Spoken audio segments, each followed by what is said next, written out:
tell you about that in just a second. I want to tell you about this building, obviously. It's so magnificent, as you can see. It's Lord Burlington's house from the 1720s. He only lived, well, he lived here all his life, but when he died, he was actually purchased by a number of British artists to become our academy, in the art history. Many of the European cities of art history, though, the centres of art history, Florence, Venice, Rome, Paris, have their academies of art where their great artists were trained and received tuition. Well, a group of artists here in this country believe that we should offer the same thing, and that's what we now find here in this building, the Royal Academy of Arts. It's a school for artists, one thing, but also features a lot of temporary exhibits, so it's always a good place to come to see travelling exhibits in this city. But one thing that you need to note, I think, if you are planning to visit some of our museums, is something that's extremely good.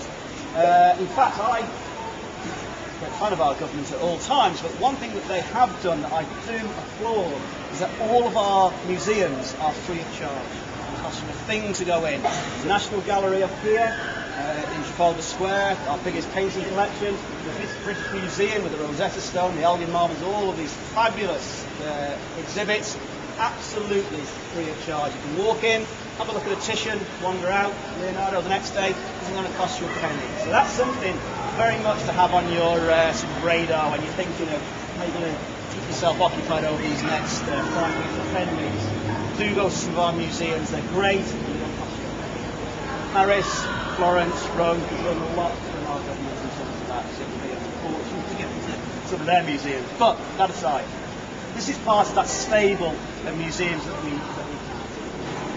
Now, I wanted you to notice Loudray, the macaroon tea shop on the left-hand side, but also the Ritz Hotel, because if you want to do the traditional British thing, the English thing, it's 3 o'clock each afternoon. We all traditionally sit down to have tea, afternoon tea. So it come beautiful china, cakes and scones, and oh, it's a great thing to do. The place to have tea is the Ritz Hotel, which is just down this road. As we come out, it'll be on the left-hand side. It's not cheap. So before you think, oh yes, I must do that. It's about £35. But it's unlimited food. So if you don't eat for 3 days, and then go for afternoon tea and roll out the door, you'll be fine. If you roll